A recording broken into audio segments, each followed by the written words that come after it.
Bienvenue dans cette nouvelle vidéo. Aujourd'hui, on va voir un principe que je trouve hyper important et qui va permettre à votre boîte d'être dans une santé financière optimale, du moins sur la partie acquisition. Euh, je vois très souvent des boîtes qui parlent d'acquisition. On vient mettre en place et promouvoir des méthodes qui sont super fonctionnelles.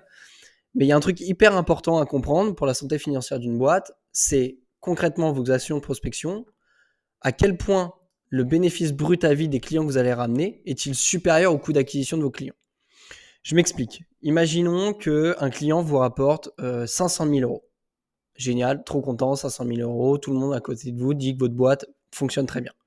Super. Sauf que si vous avez dû dépenser 510 000 euros pour avoir ce client-là, vous êtes plus rentable. Et donc, c'est hyper important de comprendre que plus on a un ratio bénéfice brut à vie que va nous rapporter notre client sur coût d'acquisition de notre client supérieur à zéro et beaucoup plus que zéro, plus on va avoir une santé financière, du moins sur la partie acquisition de notre boîte, qui va être intéressante et prometteuse. À l'inverse, si on a un bénéfice brut à vie sur notre coût d'acquisition client qui se rapproche de zéro, qui est quasiment égal à zéro, ça veut dire qu'il y a un gros problème parce que ça veut dire que ce que nos clients nous rapportent, on le dépense pour les atteindre, en fait, ces clients-là. Et du coup, on ne peut pas tirer de marge et donc on ne peut pas après passer sur des processus de croissance ou espérer avoir une croissance de boîte. Alors la question, c'est comment on va augmenter notre bénéfice brut à vie, puisque lui, il faut qu'il soit le plus haut possible, et comment on va diminuer au maximum notre coût d'acquisition client. En ce qui concerne le bénéfice brut à vie, il n'y a pas 500 000 options. Il y a une première partie qui est la mise en place d'upsell. L'upsell, c'est quoi? C'est ces contenus additionnels à la vente que vous allez pouvoir acheter. Les spécialistes dans ce domaine-là, c'est les e-commerce. Typiquement sur Amazon, vous voulez acheter un CD, vous vous retrouvez avec un home cinéma chez vous 15 jours plus tard. Pourquoi? Parce qu'au moment de passer la commande, vous avez des propositions de produits qui s'accordent très très bien avec le produit que vous étiez venu acheter. Du coup, vous vous dites, bah pourquoi pas. Ça, c'est le principe de l'upsell. L'avantage de l'upsell, c'est qu'on va venir faire acheter de la part de notre client un service ou un contenu qu'il n'avait pas prévu d'acheter parce que ça matche très très bien avec ses problématiques du moment et très très bien avec le service de base qu'il était venu acheter. Typiquement pour une agence qui va vendre des sites web, de l'upsell, ça va pouvoir être de la maintenance du site internet, des services de référencement, par exemple. Pour une entreprise spécialisés dans la formation de freelance sur le fait de développer leur CA.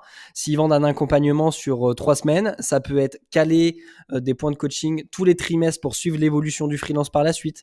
Et puis, ça peut être proposer aussi du contenu additionnel en vidéo, en e-book, qui va venir compléter l'accompagnement.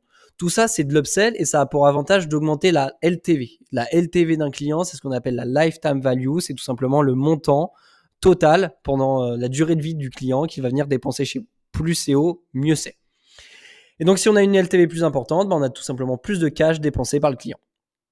Ça, c'est un premier point qui peut être intéressant. Le deuxième point qui peut être hyper intéressant aussi, ça peut être de venir traiter des nouveaux problèmes. Typiquement, moi, dans mon service, je viens accompagner des boîtes à générer plus de cash par de l'acquisition. Le problème, c'est que certaines boîtes, elles vont donc générer beaucoup plus de cash et elles vont potentiellement avoir des problèmes derrière de croissance en termes de recrutement des équipes. L'intérêt, ça peut être de proposer un upsell et un service là-dessus. Alors, soit vous avez la compétence en interne et vous le faites vous-même, tant mieux. Soit vous n'avez pas la compétence en interne, mais c'est pas grave. Vous vous liez en partenariat avec des entreprises dont c'est la spécialité ou avec des indépendants dont c'est la spécialité. Ça vous permet de mettre en avant son service et de prendre une petite commission derrière, ce qui fait toujours monter la valeur de votre client ou du moins le montant total que votre client va dépenser chez vous. Si vous travaillez sur ces 2 points-là, pour augmenter le bénéfice brut à vie de votre client, vous pouvez être sûr qu'il va augmenter de manière drastique et ça va déjà relâcher un petit peu la pression sur ce rapport bénéfice brut à vie, coût d'acquisition client. Mais nous, on veut augmenter davantage ce rapport-là en ayant un bénéfice brut à vie beaucoup plus important et un coût d'acquisition beaucoup plus faible. Alors, le deuxième point, c'est de venir traiter le coût d'acquisition client pour qu'il soit le plus faible possible.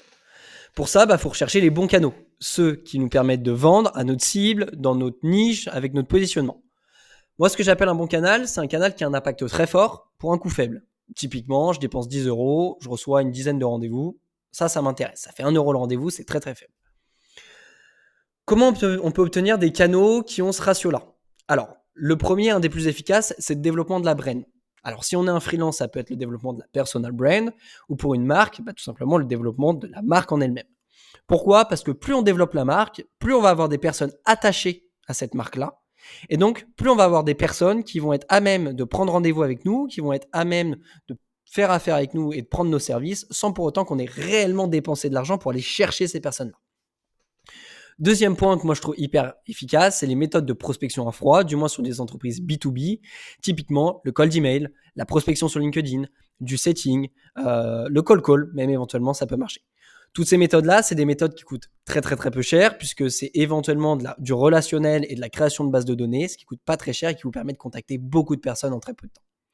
Alors, si aujourd'hui vous avez des problèmes pour avoir de la rentabilité sur les coûts d'acquisition que vous avez comparé aux bénéfices bruts que vous dégagez pour vos clients, je vous propose de réserver un appel directement dans le lien de la vidéo sur lequel on va pouvoir venir travailler sur augmenter le bénéfice brut de vos clients et diminuer votre coût d'acquisition.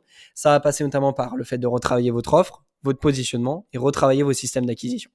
Et avec ça, vous allez nettement pouvoir dégager de la trésorerie et donc pouvoir instaurer de la croissance dans votre boîte mois après mois, après année. À très vite. Alors si aujourd'hui cette vidéo vous a permis d'identifier des problèmes entre le bénéfice brut à vie que vous arrivez à tirer et votre coût d'acquisition, je vous invite à réserver un appel juste en dessous de la vidéo sur lequel on viendra traiter cette problématique-là. L'idée, c'est de venir voir quel peut être potentiellement le problème sur votre offre, sur votre positionnement, pour essayer d'augmenter le bénéfice que vous allez pouvoir tirer et aller challenger et travailler de nouveaux process pour tirer les coûts d'acquisition vers le bas, ce qui fait qu'on va pouvoir largement augmenter le flux de trésorerie de votre boîte et vous allez donc pouvoir enclencher de la croissance beaucoup plus facilement. À très vite.